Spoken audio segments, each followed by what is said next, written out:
Unit 8 review. Outcome. I can write a direct or inverse variation equation. The graph of the function y equals k over x is graphed below. What is the value for k? Alright, so to solve for this, let's pick some point on the graph. A lattice point. Okay, let's use this one. 1, comma 10. We'll plug in 1 for x and 10 for y to solve for the k. 10 equals k over 1. That means that k equals just 10. Your equation for this would then be y equals 10 over x.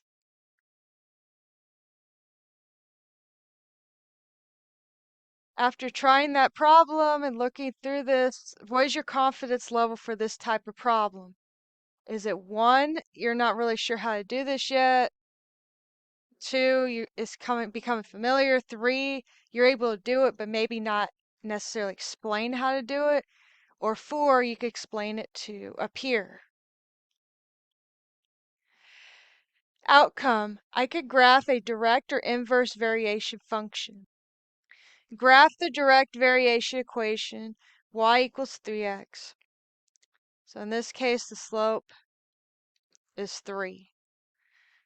And the y-intercept is 0, 0, the origin.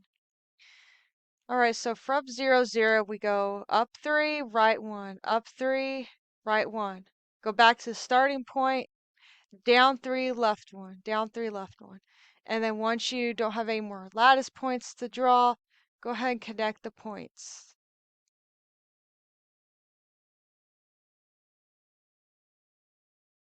Outcome. I could determine the constant of variation and solve for a missing value in a direct or inverse variation problem. The number of girls varies directly to the number of boys. Class 1A has 3 boys and 21 girls. If Class 1B has 5 boys, how many girls will there be? Your direct variation equation is y equals kx. So on this one, we have 21 girls is something times 3.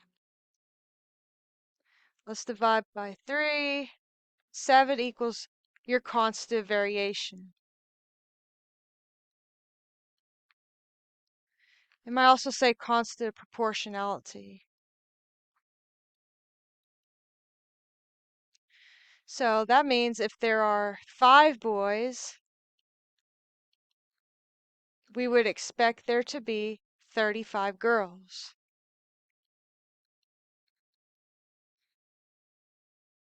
Now we could just set this up as a proportion. We could say 3 over 21 equals 5 over x. And you cross multiply, you should get the same thing.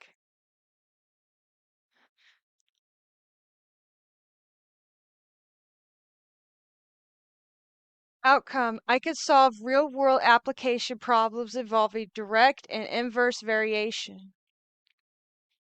You watch a 20-minute YouTube video. You are in a hurry and change the speed to 1.25. What is the new duration of the video? So for this one, we could say it's an inverse variation.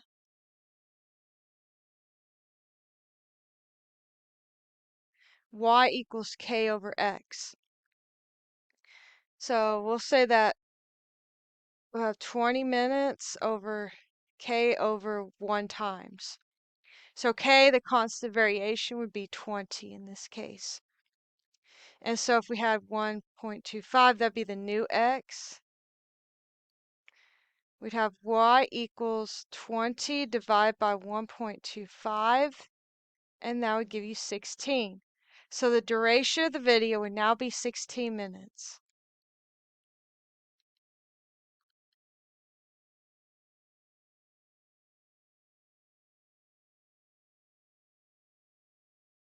If it's 360 feet to stop a car going 60 miles an hour, How many feet is needed to stop a car at 40 miles per hour?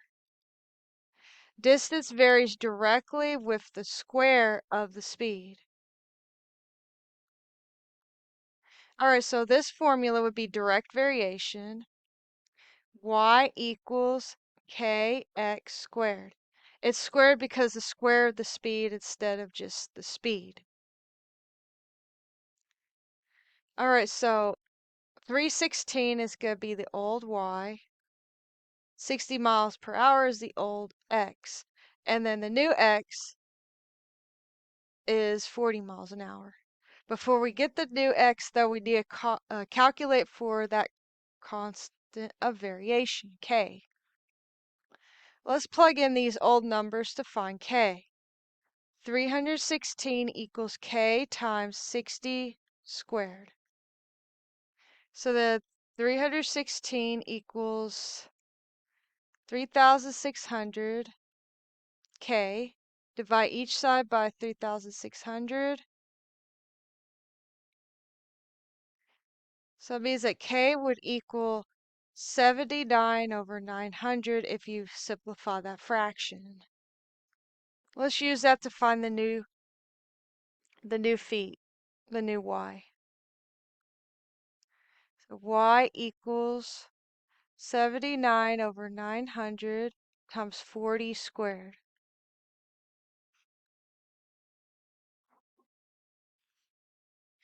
We get 79 times 1,600 divided by 900. We could cancel out those zeros by divide by 100 for each part of the fraction. And then 79 times 16 would be 1,264. If you were to put that into the calculator, that would be approximately 140.4 feet.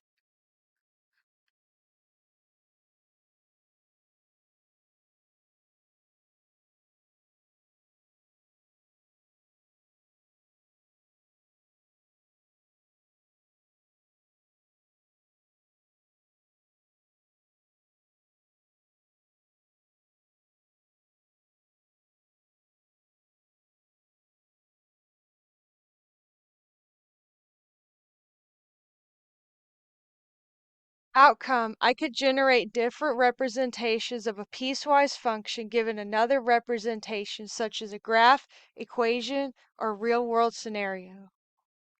Graph and write a piecewise function to represent this scenario. The cheetah is running at 40 miles per hour for 5 seconds, then runs at 60 miles per hour for 3 seconds. Then the cheetah catches the gazelle and stops completely for the rest of the time.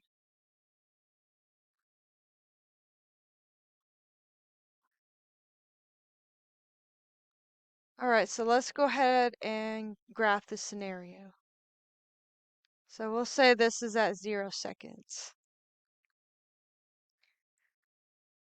For 5 seconds, the cheetah goes 40 miles an hour.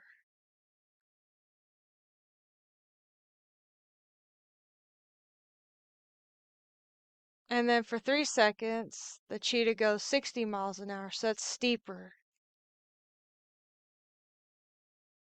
And then stops completely for the rest of the time, so just be a flat line after that.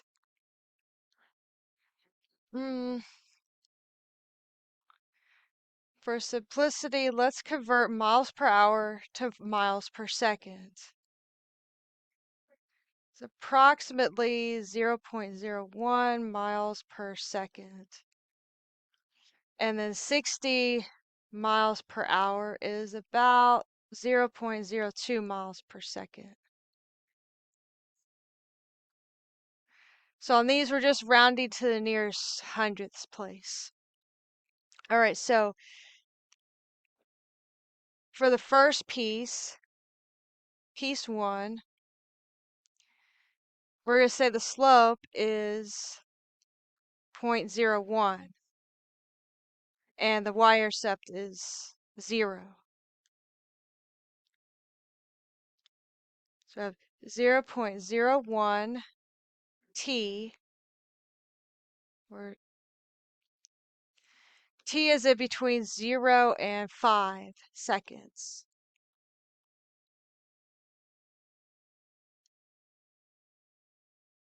And then so this point right here would be about 0.05. Okay, now the next piece, piece 2,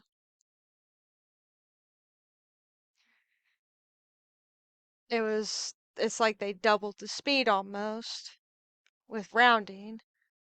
So it was for 3 seconds. So 3 seconds at 0.02, it'd be 0.06. So 0.06 plus 0.05 is about 0.11. So let's find the equation of this line right here.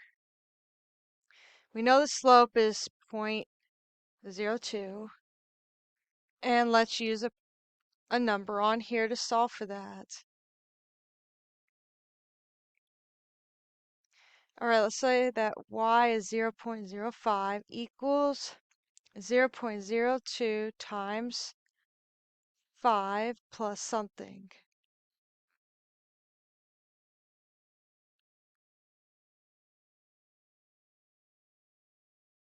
So that something in this case ends up being 0.05. So then the second piece is 0.02t plus or minus 0.05, where t is between 5 and 8. We get 8 because 3 more than 5 would be the 8. And then for the rest of the time, the cheetah just stays there. So the cheetah's going to stop at 0.11 miles.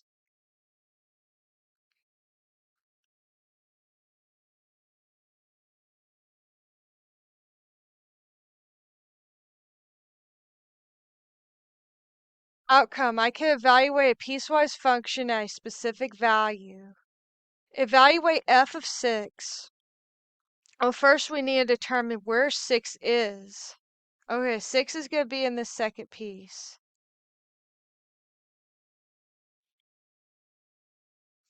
We're going to plug in 6 into the x value to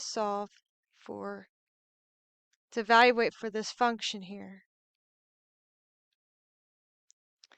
Okay, these do not have the same denominator, so let's go ahead and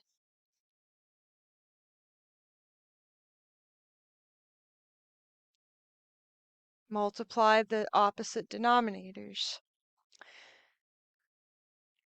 So 1 times -6 is -6, 8 times 8 is 64, and then 8 times 1 is just 8. Then we get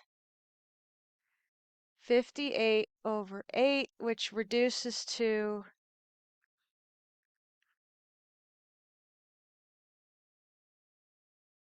29 over 4.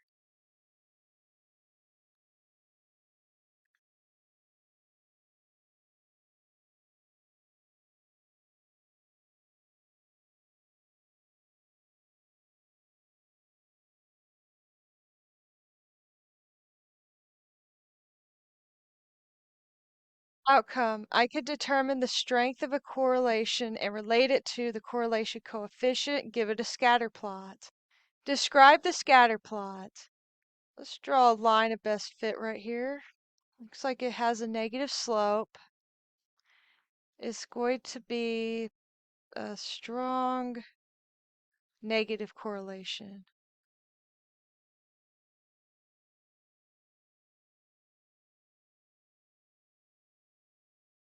So a possible R value for this one could be like negative 0.79 or something.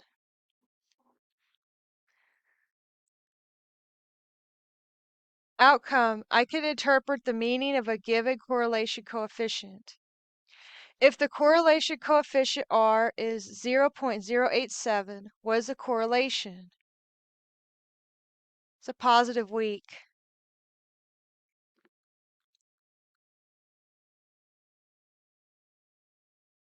If the correlation coefficient R is negative 0.87, what is the correlation? It's a negative strong.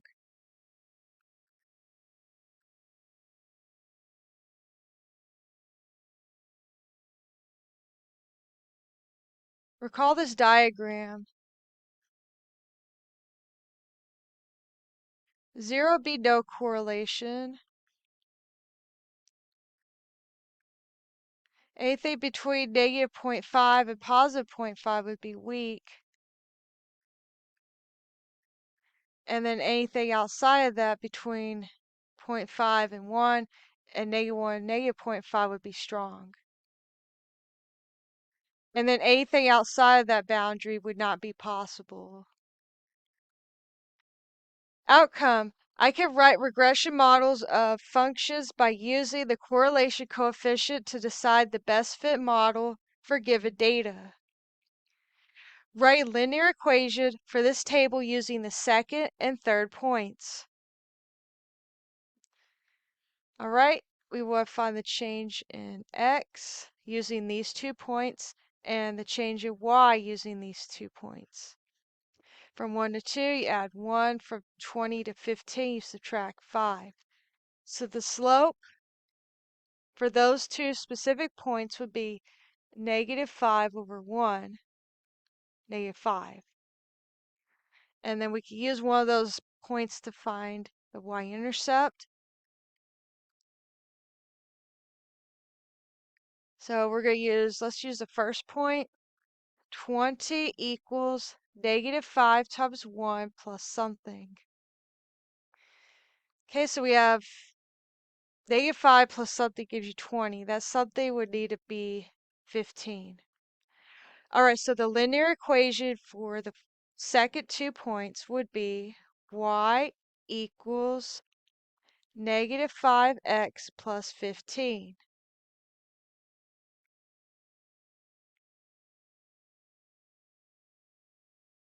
The next part says, using technology, what is the linear regression model for this? So we'll go ahead and go to Desmos for this. And then we'll plug in the values for these.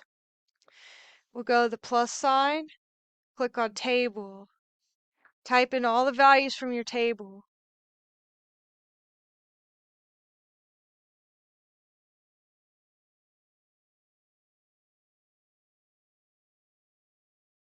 And then from there, you're going to click on add regression. And it's already on linear regression. We have the equation y equals 7.7x plus 8.8.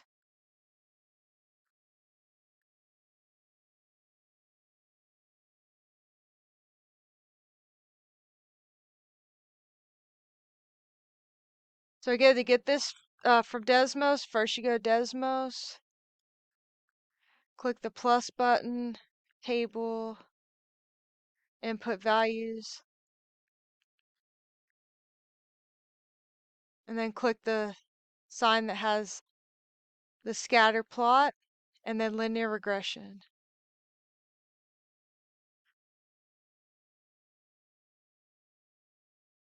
If you haven't already, go back through and circle a number on each one of these examples for your confidence level. If you're not sure how to do it yet, circle 1. If you can explain it to a peer, circle 4, or anything in between. If you circle any 1s or 2s, I would say go back through those specific sections that those examples are on and look over the exercises and the pre-reading some more. If you're still not sure, you're having trouble with those sections, explore all the other supplemental materials that may be assigned to you.